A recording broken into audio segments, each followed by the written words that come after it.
शिद्दत से सीखने वालों को महेश बाबू का सलाम। तो कैसे हो आप लोग? बोलो बिंदास जबरदस्त जिंदाबाद। मैं बताऊँ, मैं भी एकदम छीन टपाक डम डम। दोस्तों, ऐसे 510 नाम है initial audit engagement dash opening balances. ठीक है, इनिशियल ऑडिट एंगेजमेंट। इस ऐसे को शुरू करने से पहले मैं आपको बता दूं, मैं इस ऐसे को आपका ऐसे 710 के साथ comparative financial statement, comparative information के साथ इसको क्लोज करने वाला था, लेकिन आप बोल देते फिर कि सर आप किसी को भी ऐसे साथ साथ में पढ़ा देते हो, कुछ लिंक वगैरह है क्या? तो मैं आपको बता दूं कि ठीक है, हमने नहीं पढ़ा तो कोई बात नहीं, लेकिन अभी मैं आपको रिवाइज कर देता हूँ, रिवाइज करा देता हूँ। ऐसे 710, ठीक है। ऐसे 710 क्या था? कंपेरेटिव इन्फॉर्मेशन के बारे में बात करता था। ठीक है, ऐसे 710 कंपेरेटिव इन्फॉर्मेशन के बारे में बात कर देता था। दो टाइप के थे, दो अप्रोचेस थे इसमें। एक था करस्पॉन्डिंग फिगर, एक था कंपेरेटिव एफएस। फर्क क्या था? करस्पॉन्डिंग फिगर मतलब क्या? करंट ईयर के कॉलम के सामने ही, साइड में ही प्रीवियस ईयर का कॉलम था। ठीक है, और यहाँ पे हमारा ओपिनियन हमारा सिर्फ करंट ईयर के ऊपर जाता था। ठीक है, कंपेरेटिव एफएस में दो एफएस बनते थे एंड ओपिनियन दोनों के ऊपर जाता था। ठीक है, फिर हमने देखे कुछ ऑडिट के प्रोसीजर्स। ऑडिट के प्रोसीजर्स क्या थे? हमने बोला देख भाई, तेरे को क्या करना पड़ेगा, कंपेरेटिव इन्फॉर्मेशन एग्री करता है क्या विथ अमाउंट एंड डिस्क्लोजर जो प्रीवियस ईयर में, प्रायर पीरियड में तुमने मेंशन करे हैं, उसके साथ कंपेरेटिव इन्फॉर्मेशन एग्री करता है क्या। फिर हमने बात करी थी अकाउंटिंग पॉलिसी जो है कंसिस्टेंट है क्या, चेंजेस है तो क्या उसको अप्रोप्रिएटली प्रेजेंट एंड डिस्क्लोज किया है क्या। फिर हमने बात करी थी अगर तुमको कुछ ऐसा इन्फॉर्मेशन मिल जाता है जिससे पॉसिबल मिसस्टेटमेंट है, ऐसे तुमको समझ में आ जाता है, तो तुम क्या करो, परफॉर्म करो नेसेसरी ऑडिट के प्रोसीजर्स टू ऑब्टेन साई। और कुछ केसेस में तुमको 560 का भी ध्यान रखना पड़ेगा। फिर हमने WR की बात करी थी, तो तुमको रिक्वेस्ट करना है WR फॉर ऑल पीरियड जो कवर है तुम्हारे इसमें, एंड साथ में तुम्हारे करंट ईयर के फाइनेंशियल स्टेटमेंट में जो कॉल एक आइटम गया है प्रायर पीरियड आइटम करके, ठीक है, उसके ऊपर भी तुमने WR ऑब्टेन करना है कि तुम्हारे करंट ईयर के एफएस में तुम्हारा कुछ तो मिस्टेक हुआ रहेगा लास्ट टाइम में, कुछ तो मिस्टेक हुआ था तो तुमने इसमें करेक्ट किया करंट ईयर में। तो करंट ईयर में तुमने जो मिस्टेक करेक्ट किया है ना लास्ट ईयर का, उसको क्या करके डालोगे तुम, प्रायर पीरियड आइटम करके डाल दोगे। तो उसके ऊपर भी तुमने क्या करना है, WR ऑब्टेन करना है। ठीक है, लेकिन ऐसे 700 की सीरीज है तो यहाँ पे रिपोर्टिंग के ऊपर ज़्यादा फोकस रहेगा। तो रिपोर्टिंग में हमने देखा करस्पॉन्डिंग फिगर के लिए तुम्हारा रिपोर्टिंग क्या करता है, सिर्फ करंट ईयर पे फोकस करता है, तो प्रीवियस ईयर को रेफर नहीं करेगा। ठीक है, करस्पॉन्डिंग फिगर को रेफर नहीं करेगा, लेकिन कुछ सिचुएशन में करेगा। कौन से सिचुएशन? लास्ट ईयर में मॉडिफिकेशन हुआ था, लास्ट ईयर में मॉडिफिकेशन हुआ था एंड मैटर अभी तक अनरिजॉल्व है, मैटर को रिजॉल्व नहीं किया, या फिर तुमको मटेरियल मिसस्टेटमेंट है ऐसा तुमको सबूत मिल जाता है, मटेरियल मिसस्टेटमेंट एग्जिस्ट करता है प्रायर पीरियड में एंड ऐसा तुमको सबूत मिल जाता है, एविडेंस मिल जाता है। ठीक है, या फिर ओपनिंग बैलेंसेस में मटेरियल मिसस्टेटमेंट नहीं है, ऐसा सबूत तुमको ऑब्टेन नहीं कर पाते हो, अनेबल टू ऑब्टेन सही कि ओपनिंग बैलेंसेस में मटेरियल मिसस्टेटमेंट नहीं है। ये कब होगा? जब तुम्हारा एफएस प्रीवियस ईयर में ऑडिट नहीं हुआ है। अच्छा जी, कंपेरेटिव एफएस में हमने बात करी कि तुम्हारा ओपिनियन तो वैसे तो दोनों पीरियड में जाएगा, लेकिन कभी कभी तुमको लगता है कि लास्ट ईयर में हमने गलत ओपिनियन दिया था तो तुमको करेक्ट करना है। तो अगर तुम करेक्ट करते हो ना, तो ओएम पैरा में तुम क्या करो, उसका रीज़न, सब्सटेंटिव रीज़न डिस्क्लोज करो। ठीक है, ओएम पैरा क्यों? ओएम पैरा किसके बारे में बात करता है? ऑडिट के रिपोर्ट के बारे में, ऑडिटर के रिस्पॉन्सिबिलिटी के बारे में। ठीक है, ये सारी ऑडिट के बारे में बात करता है। फिर हमने बात करी थी अगर तुम कंक्लूड कर देते हो कि लास्ट ईयर में मटेरियल मिसस्टेटमेंट है अभी भी, तो तुमने क्या करना है, एंड ऑडिट किसी और ने किया था, तुम क्या करो, मैनेजमेंट के पास जाओ एंड उसको रिक्वेस्ट करो।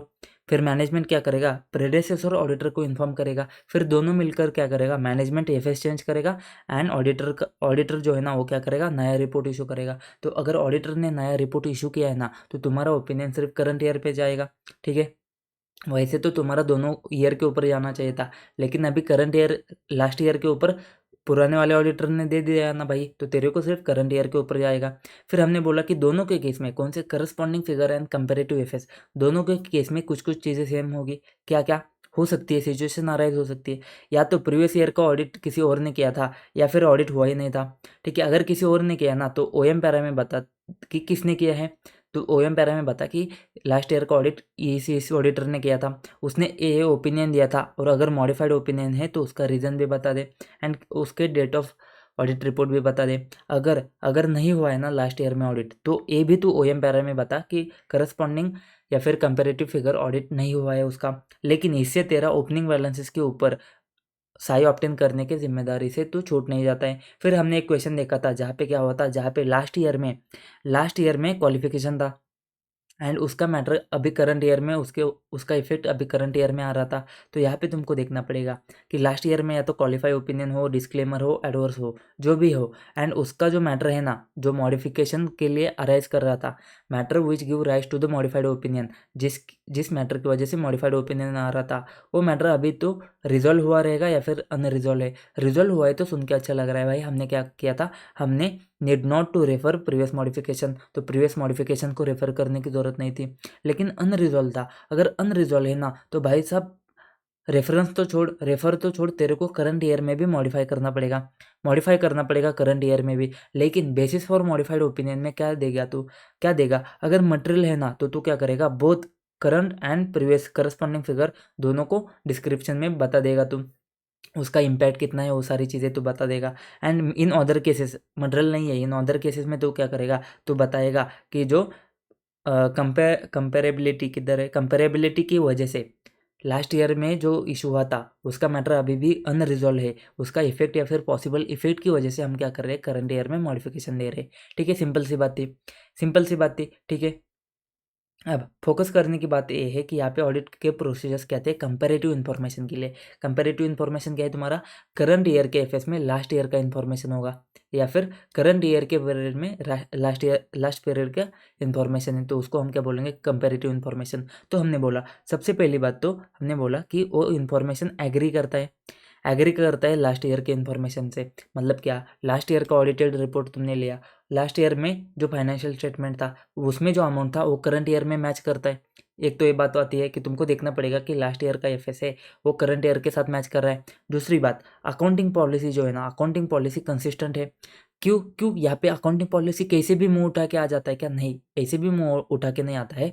अकाउंटिंग पॉलिसी किसकी बात करता है, डिप्रिसिएशन की पॉलिसी है, कंसिस्टेंट है। इन्वेंट्री का जो वैल्यूएशन है वो कंसिस्टेंट है। अगर इसमें चेंज हो जाता है ना तो तू कंपेयर कैसे करेगा भाई, कैसे करेगा कि लास्ट ईयर में एंड करंट ईयर में। ठीक है, अगर पॉलिसी ही चेंज हो जाती है तो कंपैरिजन कैसे होगा, कंपैरिजन थोड़ा मुश्किल है ना भाई। ठीक है, अच्छे से हमने वहाँ पे बात करी है। फिर अगर कंसिस्टेंट नहीं है, चेंज है, तो वो एफआरएफ के हिसाब से क्या ना, adequately present and properly disclose किया है क्या। अच्छा जी, फिर हमने बात करी कि तुझे कुछ कुछ नेसेसरी ऑडिट के प्रोसेस परफॉर्म करने हैं, एंड साथ में हमने एक बात करी थी कि जो लास्ट ईयर का मिस्टेक है तूने करंट ईयर में रेक्टिफाई किया है, इसके ऊपर WR लेना है। ठीक है, इतना ध्यान में अभी वापस आ जाते हैं 510 में। सबसे पहले दोनों का डिफरेंस समझो। ये क्या है, ये इनिशियल ऑडिट एंगेजमेंट है एंड यहाँ पे फोकस होता है ओपनिंग बैलेंसेस के ऊपर। सर ये इनिशियल ऑडिट एंगेजमेंट क्या है, क्या मतलब इनिशियल ऑडिट एंगेजमेंट, तो मैंने बोला देख भाई, या तो तुम्हारा जो फाइनेंशियल स्टेटमेंट है ना लास्ट ईयर का, प्रीवियस फाइनेंशियल स्टेटमेंट, वो अनऑडिटेड है, मतलब ऑडिट हुआ ही नहीं है उसका। या फिर मैं बोलूँ वो जो फाइनेंशियल स्टेटमेंट है ना वो किसी और ने किया था। ये जो बंदा है जो कोई और है उसको क्या नाम दूँ, मैंने बोला देख मैं नाम दे रहा हूँ उसको प्रीडेसेसोर प्रीडेसेसोर ऑडिटर प्रेडिसेसर ऑडिटर। तो या तो तुम्हारा लास्ट ईयर का एफएस ऑडिट हुआ नहीं था, या फिर लास्ट ईयर का ऑडिट किसी और ने किया था। अगर ये दो सिचुएशन है ना, या फिर दोनों में से कोई एक भी सिचुएशन है ना, तो हम उसको ऐसे 510 में ऐड कर देंगे। 510 उसके ऊपर अप्लाई हो जाएगा।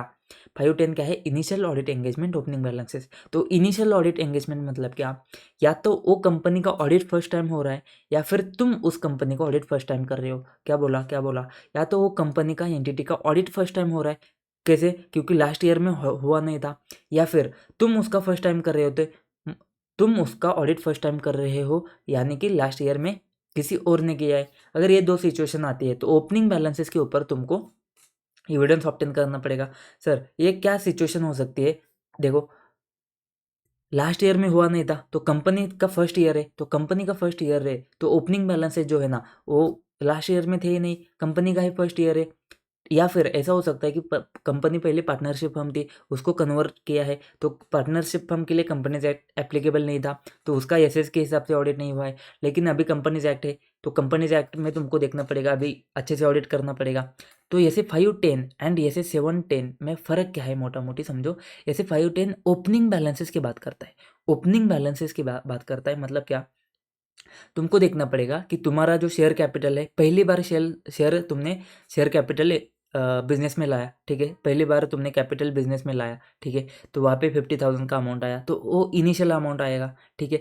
710 में क्या बात होती है, कंपेरेटिव इन्फॉर्मेशन की बात होती है। कंपेरेटिव मतलब क्या, करंट ईयर में ए है, लास्ट ईयर में ए था। यहाँ पे बात हो रही है कि ओपनिंग बैलेंस क्या है। अभी कंफ्यूजन क्यों हो रहा है दोनों के बीच में, दोनों के बीच में कंफ्यूजन इसकी वजह से हो रहा है कि तुम क्या एज्यूम करते हो कि देख भाई कंपनी लास्ट ईयर में भी थी, और तुम ऐसा मान के चलते हो कि लास्ट ईयर के जो क्लोजिंग बैलेंसेस है वही करंट ईयर के ओपनिंग बैलेंसेस है। लेकिन मैं बोल रहा हूँ कि अगर लास्ट ईयर कंपनी थी ही नहीं, तो करंट ईयर में ओपनिंग बैलेंसेस कुछ नहीं रहेंगे क्या, कुछ तो रहेगा सर, ज़ीरो रहेगा। ठीक है भाई, ज़ीरो मान लो, तो जो भी है समझ जाओ। अभी मैं बोलता हूँ कि कंपनी लास्ट ईयर में पार्टनरशिप फर्म थी, अभी उसको कन्वर्ट किया है, तो उसमें ज़ीरो नहीं है, तो लास्ट ईयर में कुछ तो बैलेंस रहेगा, तो ओपनिंग बैलेंसेस के ऊपर तुझे कंफर्ट तो लेना पड़ेगा कि नहीं, ठीक है। या फिर मैं बोलूँ कि लास्ट ईयर किसी और ने किया था, ठीक है, लास्ट ईयर में किसी और ने किया था, तो सर ये कंपेरेटिव इन्फॉर्मेशन हुआ ना। हाँ भाई कंपेरेटिव हो सकता है, लेकिन मेरी बात ध्यान से सुन, मेरी बात ध्यान से सुन कि कंपेरेटिव इन्फॉर्मेशन में तुझे क्या देखना है कि जो करस्पॉन्डिंग वाला फिगर है ना, जो साइड वाला फिगर है ना, उसको तुझे रेफर करने की ज़रूरत है कि नहीं, उसके ऊपर तू ज़्यादा फोकस करके चलता है। ठीक है, समझा क्या, कि लास्ट ईयर में अगर मॉडिफिकेशन है क्या, लास्ट ईयर में कुछ गड़बड़ है क्या, ये तुझे देखना पड़ता है। ये 510 में क्या देखना पड़ता है कि तुझे करंट ईयर के ओपनिंग बैलेंसेस जो है ना, वो सही से आए हैं कि नहीं आए। इतना एक स्लाइटली माइनर वाला डिफरेंट है, थोड़ा सा डिफरेंस है, तो तुमको वो समझना चाहिए। अगर नहीं समझा तो भी कोई बात नहीं, एग्जाम पॉइंट ऑफ व्यू से कैसे देखना है मैं आपको उसको आगे जाके बता दूंगा, ठीक है। तो मैंने बोला अभी तक हमने 510 शुरू नहीं किया है, अब हम करेंगे 510 इनिशियल ऑडिट एंगेजमेंट। मैंने बोला दो चीज़ें हो सकती है, या तो प्रीवियस ईयर का अनऑडिटेड है, ठीक है, मतलब कि तुम्हारा फर्स्ट टाइम ऑडिट हो रहा है, या फिर किसी और ने किया है, ठीक है।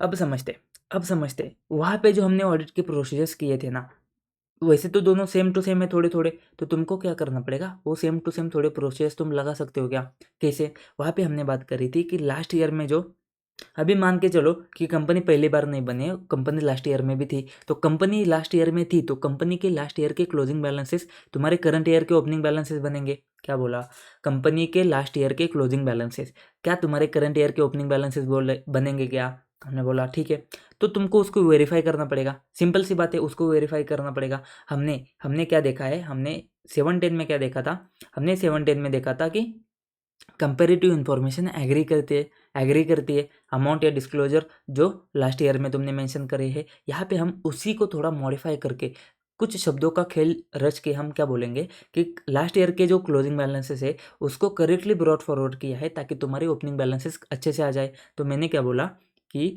तुम्हारे प्रायर पीरियड के जो क्लोजिंग बैलेंसेस उसको करेक्टली ब्रॉट फॉरवर्ड किया है करेक्टली। अच्छा जी, ठीक है, उसी पॉइंट को हमने थोड़ा सा हल्का सा मॉडिफाई करके कर लिया, ठीक है। फिर हमने बात करी थी किसकी, अकाउंटिंग पॉलिसी की। तो मैं बोलूँ कि अकाउंटिंग पॉलिसी भी तुमको देखना पड़ेगा। क्या तुमको अकाउंटिंग पॉलिसी देखना पड़ेगा ओपनिंग बैलेंसेस में, तो तुमको देखना पड़ेगा कि ओपनिंग बैलेंसेस में जो अकाउंटिंग पॉलिसीज लगाए हैं, जो अकाउंटिंग पॉलिसीज है ओपनिंग बैलेंसेस में लगाए हुए, वो अप्रोप्रिएट है क्या एंड साथ में उसको डिस्क्लोज एंड प्रेजेंट किया है क्या अच्छे से, वो तुमको देखना पड़ेगा। तो तुम्हारे 2 पॉइंट वहाँ के यहाँ पे कॉपी पेस्ट आ जाते हैं, सिंपल सी बात। फिर हमने वहाँ पे WR की बात करी थी ना, तो अब हमने बोला था कि देख भाई हो सकता है कि लास्ट ईयर में कुछ मिस्टेक हुआ है, तो तेरा जो करंट ईयर के एफएस में तूने क्या किया है, उसको तुमने मेंशन किया है प्रायर पीरियड आइटम करके। तो हमने बोला कि देख भाई तू उसी के ऊपर क्या कर, थोड़ा ऑडिट एविडेंस ऑब्टेन कर। तू जाके देख कि करंट ईयर में बोलो अभी के लिए, करंट ईयर के एफएस में प्रायर पीरियड आइटम क्या है, ये तुझे देखना पड़ेगा। करंट ईयर के एफएस में प्रायर पीरियड आइटम क्या है, इसके ऊपर भी थोड़ा तो क्या कर, थोड़ा तो ध्यान दे दे, ठीक है। ठीक है, इतनी तो बात है। यहाँ तक हमने कुछ रॉकेट साइंस की बात करी है क्या दोस्तों? सेम कॉपी पेस्ट वहाँ से पॉइंट उठा है, यहाँ पे डाल दिए। ठीक है, कौन से पॉइंट उठाए हमने? देखो, हमने पहला तो पॉइंट उठाया, ये जो कंपेरेटिव इन्फॉर्मेशन एग्री करता है। ठीक है, ये पहला पॉइंट उठाया। फिर अकाउंटिंग पॉलिसी का दूसरा पॉइंट उठाया। फिर ये WR का तीसरा पॉइंट उठाया। क्या इसको भी हम उठाए क्या? इसको भी हम उठाए क्या? परफॉर्म करो necessary audit procedures to obtain SAI। Perform करो नेसेसरी ऑडिट के प्रोसीजर्स टू ऑब्टेन SAI। तो इसको मैं बोलता हूँ कि देख भाई, तेरे को तेरे को अभी क्या करने का है? तेरे को क्या करने का है? तेरे को ओपनिंग बैलेंसेस के ऊपर कंफर्ट लेने का है। तो तू क्या कर, तू ऐसे ऑडिट के प्रोसीजर्स परफॉर्म कर। ऑडिट के प्रोसीजर्स परफॉर्म कर कि जिससे तेरे को समझ में आए कि ओपनिंग बैलेंसेस में मटेरियल मिसस्टेटमेंट नहीं है। तो कुछ ऑडिट के प्रोसीजर्स ऐसे परफॉर्म कर जिससे तेरे को समझ में आए कि ओपनिंग बैलेंसेस में मटेरियल मिसस्टेटमेंट नहीं है। ठीक है, सिंपल सी बात है। या फिर तेरे करंट ईयर के ऑडिट के प्रोसीजर्स बता देते हैं तेरे को कि ओपनिंग बैलेंसेस सही है। मतलब क्या, दोनों में फ़र्क क्या है? तो स्पेसिफिक ऑडिट के प्रोसीजर्स ऐसे परफॉर्म कर जिससे तेरे को समझ में आता है कि ओपनिंग बैलेंसेस। देख, तेरा पहली बार अगर ऑडिट है ना, तो तुझे क्या करना पड़ेगा? तुझे देखना पड़ेगा क्या ओपनिंग बैलेंसेस फ्री है मटेरियल मिसस्टेटमेंट से। तुझे देखना पड़ेगा कि ओपनिंग बैलेंसेस फ्री है मटेरियल मिसस्टेटमेंट से। कहाँ पे हमने बात करी थी? देख, यहाँ पे हमने बात करी थी कि if auditor is unable to obtain SAI, that opening balances does not contain any material misstatement in case where prior period FS are not audited। तो तुझे देखना है क्या मटेरियल मिसस्टेटमेंट से एफएस फ्री है क्या? कहाँ पे? ओपनिंग बैलेंसेस में फ्री है क्या? तो उसके ऊपर तुझे SAI ऑब्टेन करना है। तो यहाँ पे हमने देखा था SAI ऑब्टेन नहीं कर रहा है तो तुझे रेफर करना पड़ेगा। यहाँ पे हम बोलते हैं कि देख भाई, तुझे SAI ऑब्टेन करना पड़ेगा, उसके लिए तू कुछ प्रोसीजर्स परफॉर्म कर ताकि तुझे समझ में आए कि ओपनिंग बैलेंसेस से मटेरियल मिसस्टेटमेंट नहीं है, ओपनिंग बैलेंसेस में मटेरियल मिसस्टेटमेंट नहीं है। दूसरा जो पॉइंट है ना, इसमें थोड़ा सा डिफरेंस है। यहाँ पे हम बात करते हैं कि देख भाई, तो करंट ईयर में ऑडिट के प्रोसेस लगाएगा कैसे? जैसे कि तुझे करंट ईयर में, मान ले डेटर के लिए तुझे क्लोजिंग बैलेंसेस को कंफर्म करना है। तो डेटर के लिए तुझे क्लोजिंग बैलेंसेस कंफर्म करना है ना, तो क्लोजिंग बैलेंसेस के लिए तू क्या करेगा? एक्सटर्नल कंफर्मेशन मांगेगा। तो उसके साथ में लेजर बैलेंसेस चेक करेगा। तो तू क्या करेगा? तेरे पास क्लोजिंग बैलेंस है, तेरे पास पूरे साल के लेजर बैलेंसेस है, तो तू नीचे से ऊपर जाना, क्लोजिंग बैलेंसेस है, लेजर बैलेंसेस है, तो एडजस्टमेंट करके जा एंड देख कि ओपनिंग बैलेंस इस पार्टी का कितना आता है। अगर ये ओपनिंग बैलेंस तेरे को समझ में आता है तो उसको जाके ओपनिंग बैलेंस के साथ मैच कर ले, तो तुझे समझ में आएगा कि अच्छा भाई, ये ओपनिंग बैलेंसेस मैच करता है। तो इसका मतलब क्या, तूने क्या किया? तूने कुछ ओपनिंग बैलेंसेस में सीधा गया क्या? नहीं गया। तो क्या किया तूने? करंट ईयर के ऑडिट के प्रोसीजर्स थे, करंट ईयर में तुझे क्लोजिंग बैलेंस चेक करना था, करंट ईयर में तुझे लेजर चेक करना था। तो करंट ईयर के ऑडिट के प्रोसीजर्स करते करते ही तूने क्या किया? ओपनिंग बैलेंसेस के ऊपर ऑडिट एविडेंस ऑब्टेन किया। अभी तक हमने क्या बात करी, समझो। प्रायर पीरियड में जो क्लोजिंग बैलेंस है उसको करेक्टली ब्रॉट फॉरवर्ड किया है, ये बात करी। फिर ओपनिंग बैलेंसेस में अकाउंटिंग पॉलिसी जो लगाई है वो अप्रोप्रिएट है, वहाँ से कॉपी पेस्ट किया था। फिर हमने बात करी करंट ईयर में जो ये फाइनेंशियल स्टेटमेंट है उसमें प्रीवियस ईयर के मिस्टेक तुमने करेक्ट करे हैं, क्या नाम से? प्रायर पीरियड आइटम नाम से तुमने करेक्ट किए हैं। फिर हमने बोला कि तुझे कुछ ऑडिट प्रोसीजर्स परफॉर्म करने हैं, दो टाइप की। कौन सी? या एक तो तुझे ओपनिंग बैलेंसेस के लिए स्पेसिफिक ऑडिट के प्रोसीजर्स परफॉर्म करने पड़ेंगे ताकि तू कंफर्ट ले सके कि ओपनिंग बैलेंसेस सही है। दूसरी बात कि तुझे करंट ईयर के ऑडिट के प्रोसीजर्स के साथ साथ ही कुछ देखना पड़ेगा कि तुझे ओपनिंग बैलेंसेस के ऊपर कुछ मिल जाता है क्या नहीं है। इतनी सी बात है। अभी मुझे बताओ कि ये जो ब्रॉड फॉरवर्ड का वाला जो कंसेप्ट है ना, कि क्लोजिंग बैलेंसेस है वो अच्छे से ब्रॉड फॉरवर्ड हुए कि नहीं है, उसको तुम कैसे चेक करोगे? भाई साहब, सिंपल सी बात है ना, तुम क्या करोगे? लास्ट ईयर का एफएस लोगे, ऑडिटेड वाला, एंड उसको तुम रीड करोगे। उसमें जो अमाउंट थे ना लास्ट ईयर में, वही तुम देखोगे कि वही अमाउंट करंट ईयर में आए कि नहीं है। तो मैं बोलूँ कि तुम क्या करोगे? रीड करोगे। मैं यहाँ पे बोलता हूँ कि मोस्ट रिसेंट एफएस तुम क्या करोगे? रीड करोगे।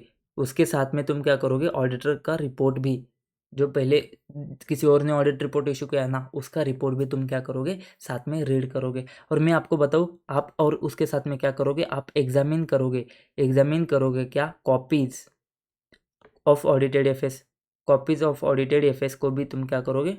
एग्जामिन करोगे। आइए दोस्त, नोट्स में आते हैं 1 मिनट के लिए, कोई रॉकेट साइंस वाली बात नहीं है। या ये नहीं भाई, ये नहीं, नहीं नहीं, ये नहीं। जैसे 510 initial audit engagement opening balances. Initial audit engagement क्या होता है? तो मैंने बोला कि जहाँ पे प्रायर पीरियड के एफएस जो है ना, उसका ऑडिट नहीं हुआ है या फिर ऑडिट किया है किसी और ने। अच्छा जी, स्कोप क्या है? वो बोलता है कि ऑडिटर का रिस्पॉन्सिबिलिटी होगा रिलेटिंग टू ओपनिंग बैलेंसेस जब वो इनिशियल ऑडिट एंगेजमेंट करे। मतलब क्या? जब वो पहली बार ऑडिट करे या फिर कंपनी का पहली बार ऑडिट हो रहा है, तो दोनों के केस में उसका रिस्पॉन्सिबिलिटी क्या है, ये 510 में आता है। फिर बात होती है कि ऑब्जेक्टिव क्या है, उसको साई ऑप्टेन करना है किसके बारे में? ओपनिंग बैलेंसेस के बारे में। तो उसको देखना है क्या ओपनिंग बैलेंसेस में मिस स्टेटमेंट है क्या। उसको क्या देखना है, क्या ओपनिंग बैलेंसेस में मिसस्टेटमेंट है क्या। जो क्या, अगर ओपनिंग बैलेंसेस में मिसस्टेटमेंट होता है तो क्या होगा, वो क्योंकि वो करंट ईयर में अफेक्ट करेगा, करंट पीरियड के एफएस को अफेक्ट करेगा। मान लीजिए तुम्हारा ओपनिंग का जो डेटर वाला बैलेंस है ना, वो बैलेंस ही मिसस्टेटेड है, तो क्लोजिंग वाला भी मिसस्टेटेड रहेगा। तो वो क्या करेगा, तुमको डायरेक्टली अफेक्ट करेगा, मटेरियली अफेक्ट करते हैं करंट ईयर के एफएस में। अच्छा जी, देखो मैं अभी तुमको बताता हूँ कि जब मैं करंट ईयर बोलता हूँ ना, या फिर यहाँ पे आगे जहाँ पे भी करंट ईयर आता है ना, तो तुम मान के चलो करंट पीरियड एफएस है। सर फर्क क्या है? तो देखो, पीरियड मतलब ड्यूरेशन तुम्हारा 3 मंथ्स हो सकता है, 6 मंथ्स हो सकता है, 9 मंथ हो सकता है, 12-15 मंथ्स हो सकता है। ईयर मतलब तुम्हारा 12 मंथ फिक्स रहेगा। तो जनरली हम 12 मंथ के लिए बनाते हैं, तो शॉर्टकट के लिए हमने करंट ईयर का यूज़ किया है। लेकिन कोई बात नहीं, इतना कोई देखेगा नहीं, ठीक है? तुम जो भी मेंशन करके आ जाओ, ठीक है? तो तुमको देखना है कि जो क्या ओपनिंग बैलेंसेस में, क्योंकि यहाँ पे हम 510 में है, हम 710 में नहीं है, तो कंपेरेटिव में नहीं जा रहे हैं, हम स्पेसिफिक ओपनिंग बैलेंसेस में जा रहे हैं। तो तुमको देखना पड़ेगा क्या ओपनिंग बैलेंसेस में मिसस्टेटमेंट है क्या। अगर है तो क्या वो करंट ईयर में अफेक्ट करता है क्या, मटेरियल अफेक्ट करता है क्या। एंड दूसरी चीज़, जो अकाउंटिंग पॉलिसी जो है ना, अकाउंटिंग पॉलिसीज अप्रोप्रिएट है क्या, appropriate accounting policy consistently apply किए है क्या। एंड अगर उसमें कुछ चेंज है ना, तो उसको प्रॉपरली अकाउंट किया है क्या, प्रेजेंट किया है क्या, डिस्क्लोज किया है क्या, ठीक है? तो ये दो चीज़ तुमको देखनी है, ठीक है? ये ऑब्जेक्टिव तुमको याद इसकी वजह से रखना पड़ता है कि अगर तुमको कुछ भी नहीं आता है ना, तो तुम ऐसे का नाम नंबर ऑब्जेक्टिव लिख सकते हो, कोई टेंशन ना को, कोई टेंशन नहीं है, तो तुम नाम नंबर ऑब्जेक्टिव लिख सकते हो, ठीक है? फिर हमने बात करी थी क्वेश्चन क्या है, क्वेश्चन क्या है पढ़ते हैं। तुमको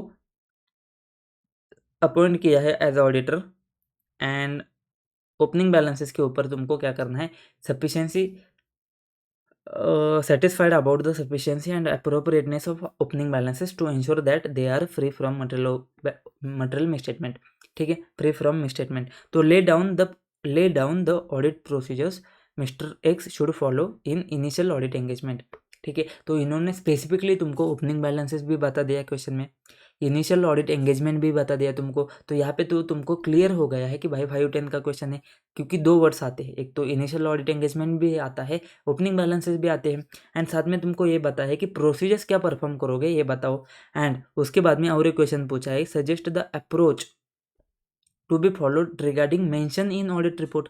क्या मतलब है मेंशन इन ऑडिट रिपोर्ट? मतलब ऑडिट रिपोर्ट में वो तुम्हारा कैसा जाएगा, तो इसके ऊपर तुम्हारा रिपोर्टिंग वाला पोर्शन आता है। क्या है देखते हैं, कोई टेंशन न को। सबसे पहले हमने देखा, सबसे पहले अभी हमने क्या देखा, तो अभी हमने देखा कि तुमको क्या करना पड़ेगा, साई ऑप्टेन करना पड़ेगा कि मटेरियल मिसस्टेटमेंट नहीं है कहाँ पे, ओपनिंग बैलेंसेस में। तो यही बात यहाँ पे लिखी है, यहाँ पे लिखी है कि auditor shall obtain SAI about whether opening balances में मिसस्टेटमेंट नहीं है ना, जो मटेरियल अफेक्ट करते हैं करंट पीरियड के एफएस को। अच्छा, तो उसको कैसे साई ऑप्टेन करेगा, कैसे साई ऑप्टेन करेगा? मैंने बोला कि सबसे पहले बैलेंसेस करेक्टली ब्रॉट फॉरवर्ड है क्या देखो, करेक्टली ब्रॉट फॉरवर्ड है क्या देखो, ठीक है? मतलब कॉपी पेस्ट हुए क्या, लास्ट ईयर के जो है वो करंटली ब्रॉट फॉरवर्ड हुए क्या, कैसे होंगे? तुमको कैसे देखना पड़ेगा, रीड करना पड़ेगा मोस्ट रिसेंट एफएस, उसमें डिस्क्लोजर देखने पड़ेंगे, एंड प्रेडेसेसर्स ऑडिटर का रिपोर्ट देखना पड़ेगा, एंड साथ में एग्जामिन करने पड़ेंगे कॉपीज ऑफ ऑडिटेड एफएस, ठीक है? ये तुमको दो चीज़ करके तुमको देखना पड़ेगा, क्या करेक्टली ब्रॉट फॉरवर्ड किए क्या। देखो सर, क्या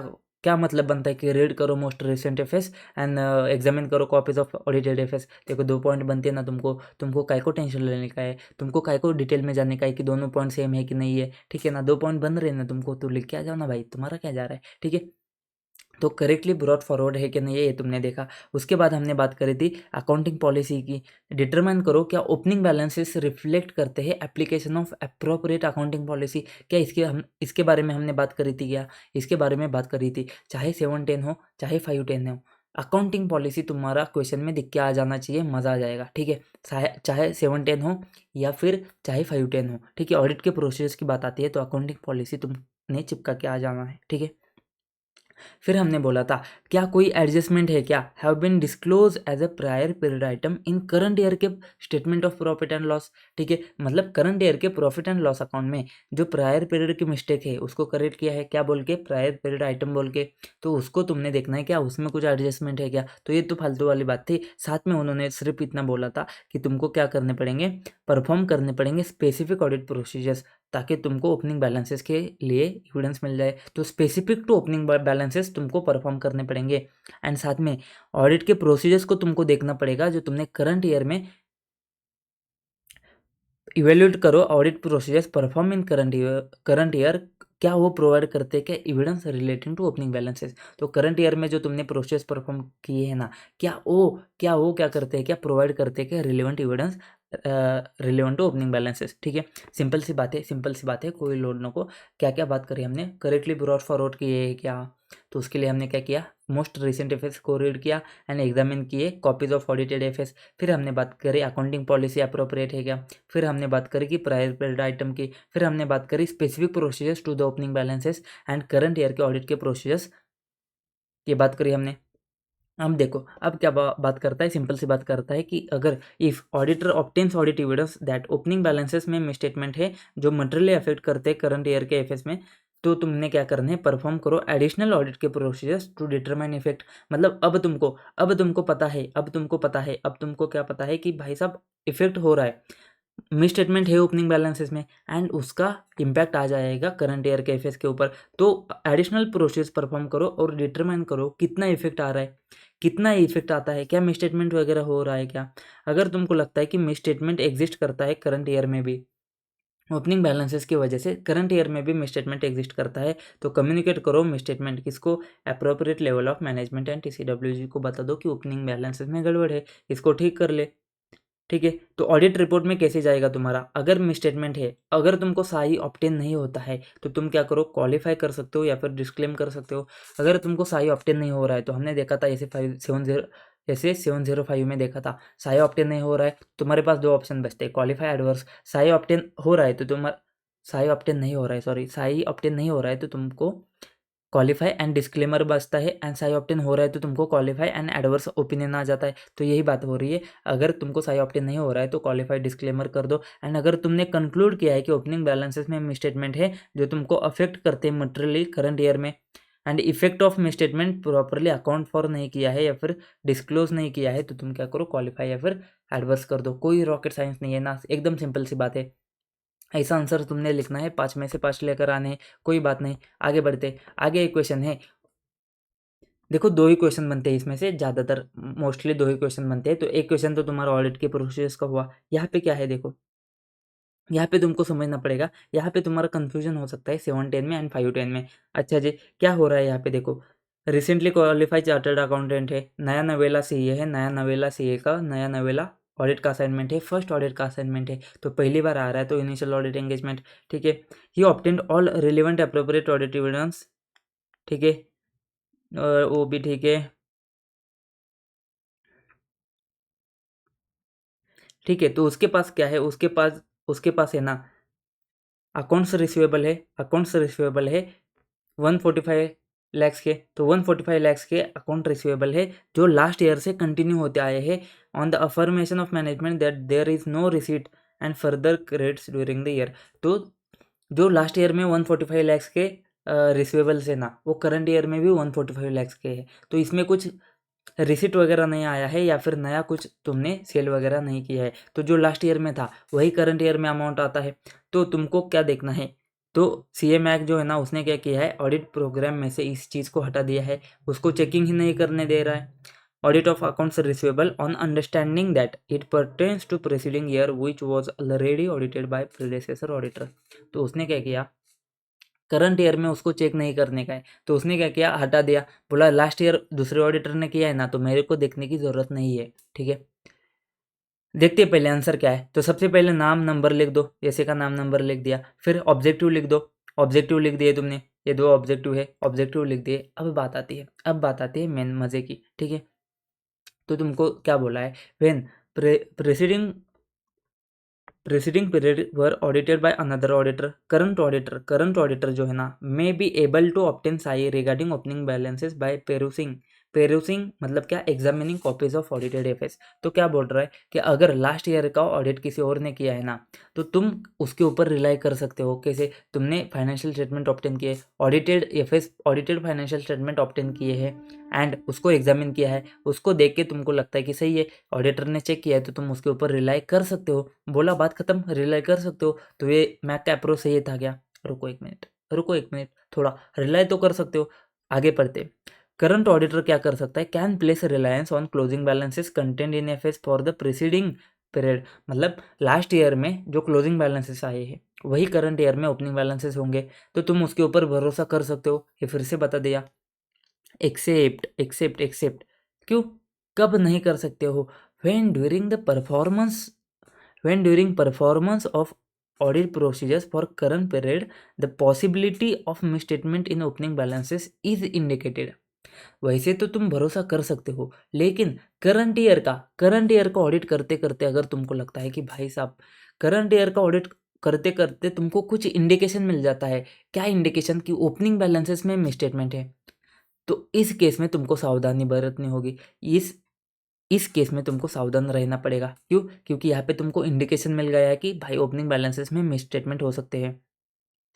For current asset and liabilities, some audit evidence about opening balances may be obtained as a part of current year's audit procedures. Say collection of opening account receivable during the current year will provide some audit evidence of their existence, right and obligation, completeness, valuation at the beginning of period. मतलब क्या क्या बोल रहा है कि opening balances में कुछ तो अमाउंट पेएबल था, तो तुमने पे किया रहेगा करंट ईयर में, तो अगर तुमने पे किया है तो इसका मतलब कि वो एग्जिस्ट वगैरह करता था, तो सही था। या फिर कुछ रिसीवेबल था तो करंट ईयर में रिसीव हुआ है, अगर करंट ईयर में रिसीव हुआ है तो इसका मतलब वो सही था।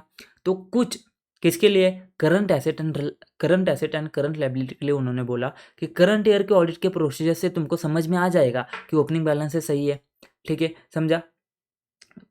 Current asset and current liability के लिए तुमको समझ में आएगा कुछ करंट ईयर के ऑडिट के प्रोसेस के साथ में ही कि वो जो चीज़ थी सही थी। फिर यहाँ पे इन्होंने बात करी कि WR की रिटर्न रिप्रेजेंटेशन, जो हमने 710 में भी बात करी थी, यहाँ पे भी बात करता है।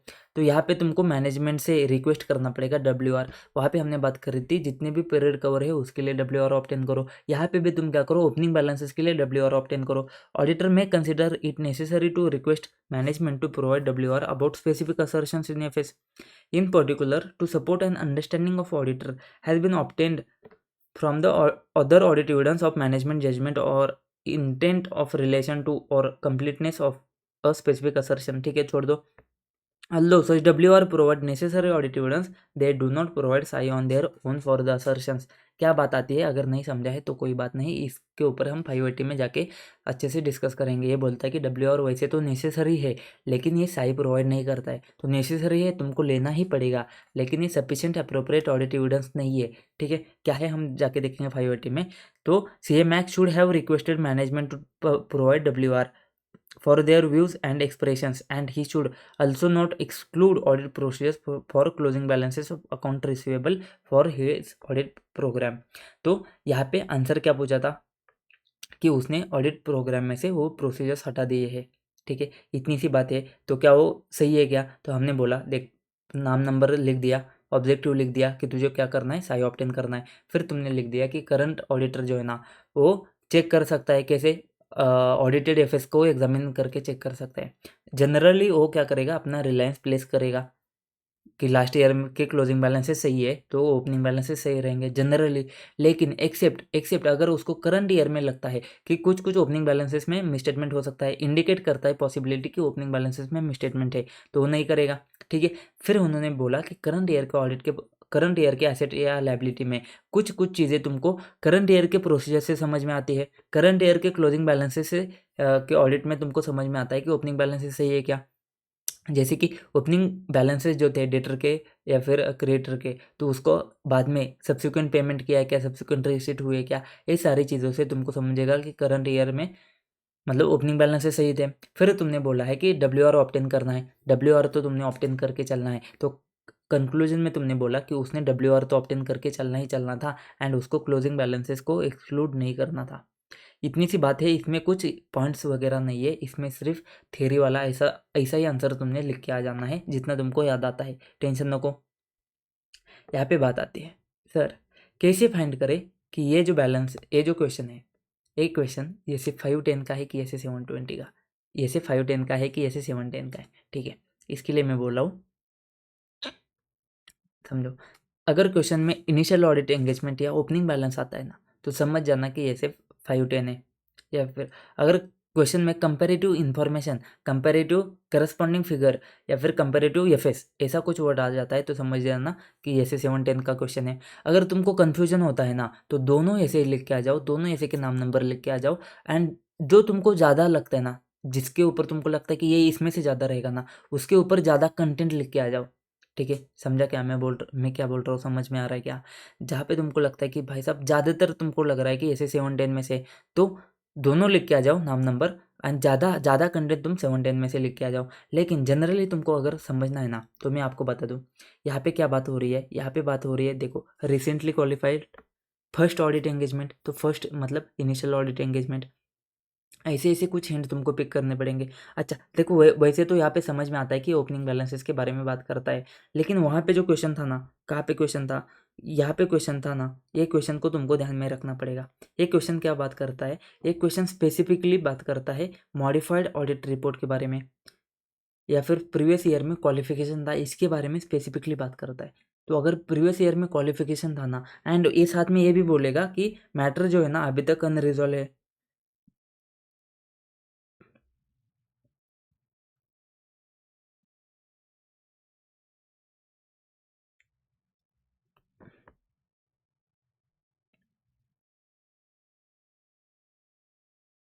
देखो यहाँ पे उन्होंने बात करी है, कंपनी ने प्रोविज़न नहीं किया है 17-18 में भी, एंड ऊपर उन्होंने बात करी है क्या, in relation to whether such modification in previous. देखो यहाँ पे तो उन्होंने बोला है कि मॉडिफिकेशन जो है प्रीवियस ईयर का ऑडिट रिपोर्ट का, उसका ऑडिट का एनी इम्प्लीकेशन है क्या करंट ईयर के ऊपर। तो ये सीधा सीधा ऑडिट रिपोर्ट के बारे में बात करता है, रिपोर्टिंग वाला जो पोर्शन है ना, अगर उसके बारे में ज़्यादा बात कर रहा है तो समझ जाना 710 का क्वेश्चन है। एंड तुम्हारा ऑडिट के प्रोसेस के बारे में ज़्यादा बात कर रहे हैं ना, तो समझ जाना तुम्हारा 510 का क्वेश्चन है। देखो यहाँ पे ये इस चीज़ के ऊपर मत जाओ कि डेटर का क्वेश्चन आया था, तो डेटर का क्वेश्चन 510 का था, ऐसे मत करो, ठीक है। यहाँ पे भी डाउटफुल डेट का प्रोविजन है ना भाई साहब, तो ऐसे नहीं करने का है, ठीक है। समझ जाना है, अपना दिमाग लगाना है। तुम एक दो बार देखोगे ना, ऐसे एक दो ही क्वेश्चन है, तो इसको तुमको समझ में आ जाएगा कि इसको कैसे अटेंड करना है, ठीक है। खुद से एक बार पढ़ोगे तो समझ में आ जाएगा कि क्या बात हो रही है, अच्छे से समझ में आ जाएगा, ठीक है।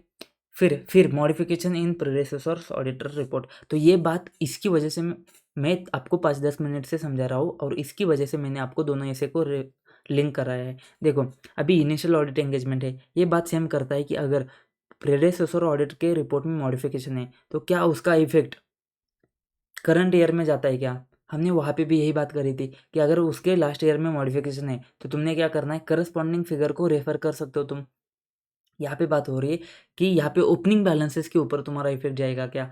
अगर लास्ट ईयर में मॉडिफिकेशन है, तो मतलब लास्ट ईयर में गड़बड़ है। अगर लास्ट ईयर में गड़बड़ है ना, तो उसको ही तुमने ब्रॉड फॉरवर्ड किया है करंट ईयर में, तो करंट ईयर में भी वो गड़बड़ कैरी फॉरवर्ड हो के आई ना, वो गड़बड़ भी ब्रॉड फॉरवर्ड हो के आई ना, तो यहाँ पे करंट ईयर में भी मिसस्टेटमेंट होगा।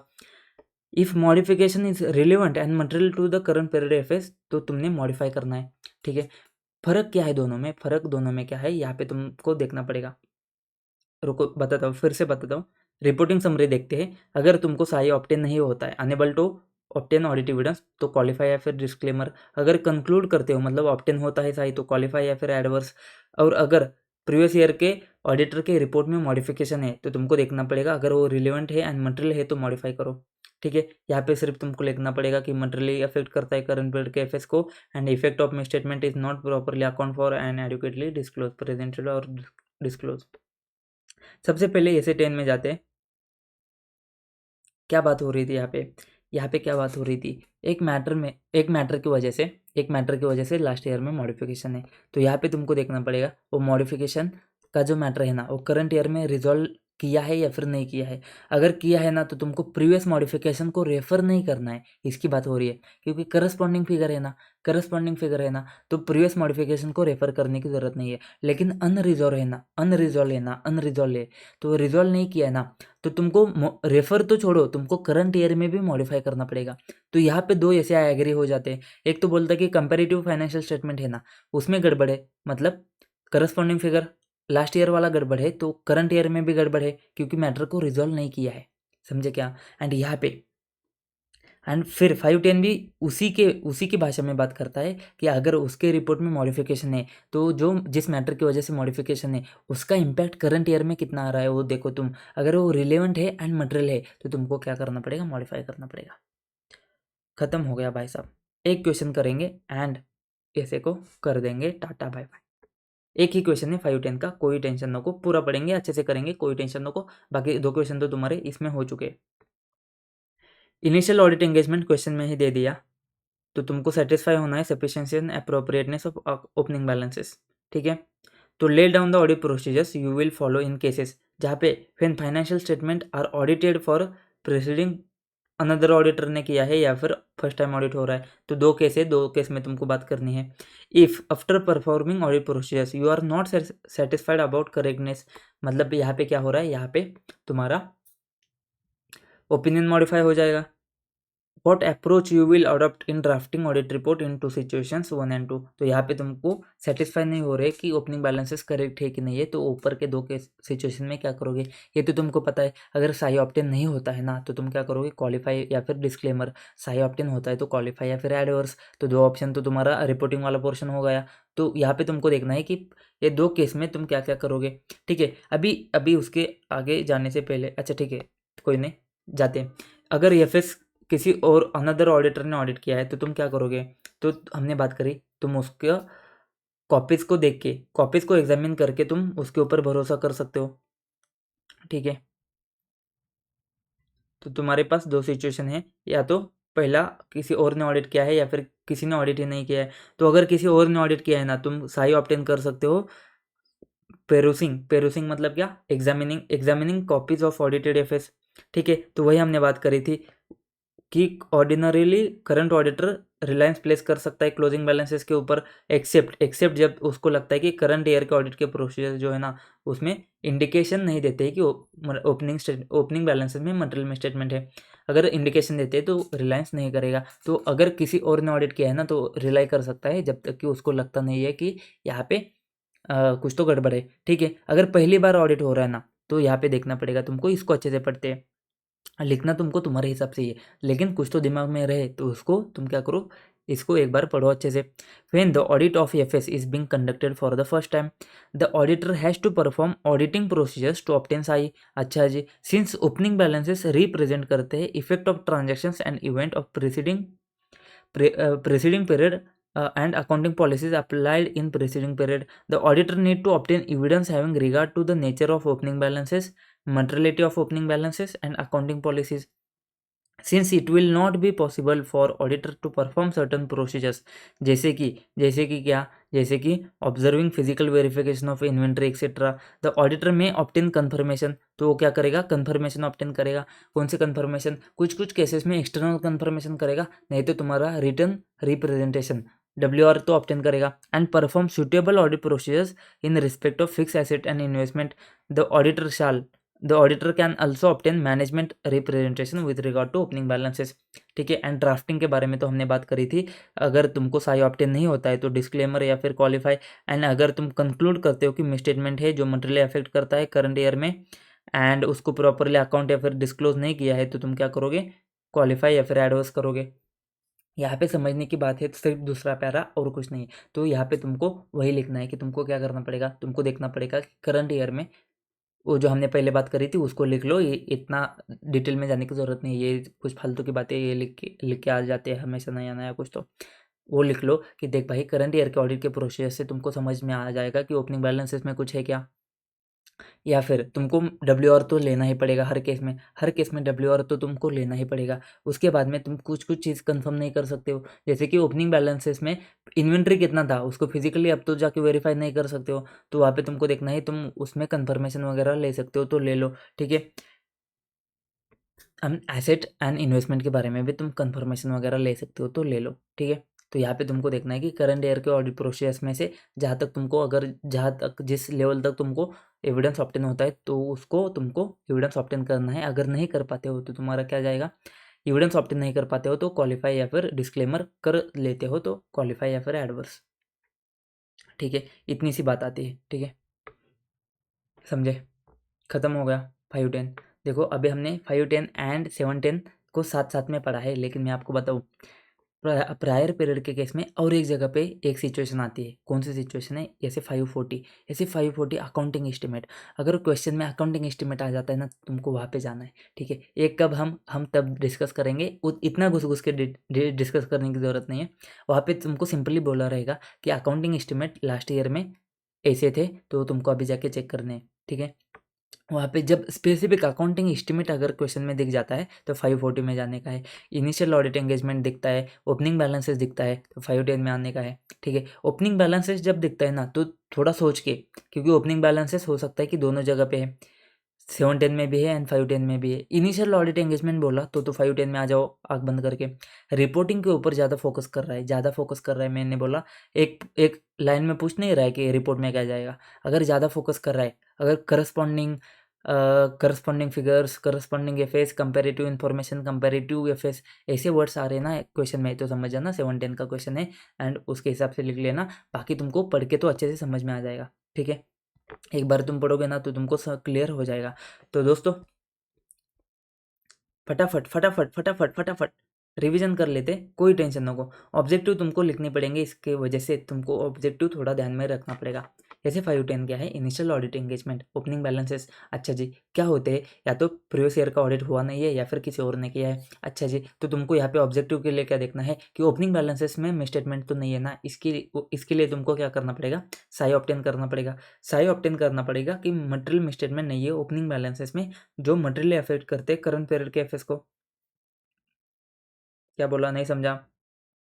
तुमको साई ऑप्टेन करना पड़ेगा कि ओपनिंग बैलेंसेस में मिसस्टेटमेंट तो नहीं है ना जो क्या करते करंट पीरियड को अफेक्ट करते, ठीक है। एंड उसके बाद में अप्रोप्रिएट अकाउंटिंग पॉलिसी लगाई है क्या, चेंजेस है तो उसको प्रॉपर्ली प्रेजेंट किया है, डिस्क्लोज किया है। ऑडिट के प्रोसीजर्स क्या करने पड़ेंगे एंड उसको मेंशन कैसे करोगे ऑडिट के रिपोर्ट में। सबसे पहले हमने वहाँ से उठाए क्या, वहाँ पे क्या था, एग्री करते हो लास्ट ईयर के साथ, हमने क्या बोला, ब्रॉड फॉरवर्ड किए क्या, अच्छे से कैसे देखोगे, रीड करो मोस्ट रिसेंट एफएस, ऑडिटर का रिपोर्ट भी रीड करो एंड एग्जामिन करो कॉपीज ऑफ ऑडिटेड एफएस। अच्छा जी, ये तो हमने देख लिया। फिर वहाँ पे अकाउंटिंग पॉलिसी था, यहाँ पे भी अकाउंटिंग पॉलिसी है। फिर वहाँ पे WR ऑप्टेन करना था ऑल पीरियड्स के लिए एंड प्रायर पीरियड आइटम के लिए, तो यहाँ पे प्रायर पीरियड आइटम के ऊपर भी हमने फोकस कर लिया। एडजस्टमेंट देखिए कि कुछ एडजस्टमेंट है क्या, एंड उसके बाद में वहाँ पे बोला था कि स्पेसिफिक प्रोसेस परफॉर्म करो। हमने बोला यहाँ पे भी स्पेसिफिक प्रोसेस परफॉर्म करो ओपनिंग बैलेंसेस के लिए एंड करंट ईयर के प्रोसीजर से तुमको समझ में आता है क्या ओपनिंग बैलेंसेस, वो भी तुम देखो, ठीक है। लैंग्वेज पढ़ लेना तुम। फिर फिर हमने बोला था क्या कि अगर तुमको ऐसा लगता है कि ओपनिंग बैलेंसेस में मिसस्टेटमेंट है जो मटेरियल अफेक्ट करते हैं करंट ईयर में, तो तुमने क्या करना है, परफॉर्म करने हैं एडिशनल प्रोसीजर्स। एंड जब तुम कंक्लूड करते हो कि भाई हाँ इफेक्ट है इसका मिसस्टेटमेंट के ऊपर, तो तुम क्या करो, मैनेजमेंट एंड TCWG के साथ डिस्कस करो एंड उसको बोलो कि ओपनिंग बैलेंसेस करेक्ट करे। नहीं करता है तो तुमको ऑडिट रिपोर्ट में क्या जाएगा, अगर साई ऑप्टेन हो जाता है तो qualify and adverse, SAI obtain नहीं होता है तो क्वालिफाई या फिर डिस्क्लेमर, ठीक है। साई ऑप्टेन हो जाता है, इसको तुम कैसे लिखोगे, जब तुम कंक्लूड करते हो मटेरियल मिसस्टेटमेंट है एंड उसका इफेक्ट मटेरियल अफेक्ट करता है करंट ईयर में, प्लस उसको अप्रोप्रिएटली अकाउंट या फिर प्रेजेंट एंड डिस्क्लोज नहीं किया है, तभी तुम्हारा क्वालिफाई या फिर एडवर्स ओपिनियन जाएगा। फिर हमने ऑडिट प्रोसेस बोले थे कि पहले किसी ने ऑडिट किया है तो उसके ऊपर तो सेम बैलेंसेस है, ड्यूरिंग द ईयर कुछ ट्रांजैक्शन नहीं हुए तो उस केस में तुम क्या करोगे, तो हमने बोला सबसे पहले नाम नंबर लिख लो, ऑब्जेक्टिव क्या है लिख लो। फिर हम बोलेंगे कि देख भाई तुम क्या कर सकते हो, एग्जामिन कर सकते हो ऑडिटेड एफएस एंड तुम उसके ऊपर रिलाई कर सकते हो। कब तक रिलाई कर सकते हो, जब तक कि एक्सेप्ट, जब तक कि तुमको ये नहीं समझता है कि करंट ईयर में की पॉसिबिलिटी है कि ओपनिंग बैलेंसेस में मिसस्टेटमेंट रहेगा। अच्छा जी, current asset and current liability के लिए तुम क्या कर सकते हो, तुम करंट ईयर के प्रोसीजर से ही तुम क्या कर सकते हो, देख सकते हो कि ओपनिंग बैलेंस सही है क्या। जैसे कि तुम सब्सिक्वेंट पेमेंट देख के या सब्सिक्वेंट रिसीट देख के ये बता सकते हो कि करंट एसेट में एंड करंट लायबिलिटी में कुछ ओपनिंग बैलेंसेस सही थे कि नहीं थे। फिर डब्ल्यू आर तो तुमको हर केस में लेकर ही चलना है। W R necessary audit evidence से सही नहीं है, ये भी तुम एक लाइन छाप दो अभी के लिए, याद रख लो, नहीं तो 580 में तुमको ऐसे भी याद होने वाला है। And C A Max should ने उसने क्या करना है, उसने मैनेजमेंट का डब्ल्यू आर ऑब्टेन करना है एंड साथ में तो उसने क्लोजिंग बैलेंसेस के ऊपर तो प्रोसेस परफॉर्म करने ही करने हैं भाई साहब, उससे उसका रिस्पॉन्सिबिलिटी नहीं चुकता है, ठीक है। ओपनिंग बैलेंसेस तो उसने भरोसा कर लिया, इसका मतलब ये नहीं कि क्लोजिंग बैलेंसेस पे भरोसा करेगा वो ऐसे ही आँख बंद करके, तो क्लोजिंग बैलेंसेस के ऊपर तो भरोसा करना पड़ेगा उसको, ठीक है। समझ में आएगा ये पॉइंट क्या बात कर रहा है। क्वेश्चन में क्या था, क्वेश्चन में था कि opening balance is equal to closing balance, बीच में कुछ ट्रांजेक्शन्स हुए नहीं है, तो ऐसा मैनेजमेंट ने उसको बोला है। तो हो सकता है कि ओपनिंग बैलेंस है सही है, बट यार बीच में एक आधा ट्रांजेक्शन हुआ है, इनवॉइस रेज हुआ है, पेमेंट हुआ है, तो क्लोजिंग बैलेंसेस के लिए भी उसने छोड़ दिया था, उसने ऑडिट के प्रोग्राम से ही उसको हटा दिया था। तो ये तो गलत बात है ना, ये तो गलत बात है ना कि प्रोग्राम से ही हटा दिया उसने। तो क्लोजिंग बैलेंसेस के ऊपर तो कन्फर्म उसको करना पड़ेगा ना, उसको एक्सटर्नल कन्फर्मेशन वो सारी प्रोसेस परफॉर्म करनी पड़ेंगी ना भाई साहब। तो इसलिए बोला है कि also not exclude audit procedures for closing balances and W R, तो उसको लेकर चलना ही चलना है। मॉडिफिकेशन के लिए हमने बात करी थी कि अगर जो जिस मैटर की वजह से मॉडिफिकेशन आया है वो अगर अभी भी जिंदा है, अगर वो अभी भी रिलेवेंट है, अगर वो अभी भी रिलेवेंट है एंड उसका इफेक्ट जो है ना करंट ईयर में मटेरियल है, रिलेवेंट है एंड मटेरियल है, तो तुम क्या करोगे, मॉडिफाई करोगे, ठीक है। तो रिपोर्टिंग समरी क्या था, अगर तुमको एविडेंस नहीं मिलता है तो क्वालिफाई डिस्क्लेमर, मिल जाता है तो क्वालिफाई एडवर्स, एंड अगर रिलेवेंट है एंड मटेरियल है प्रीवियस मॉडिफिकेशन, तो तुम क्या करो, मॉडिफाई कर लो। चलो भाई, मिलते हैं नेक्स्ट वीडियो में, तब तक के लिए जय हिंद।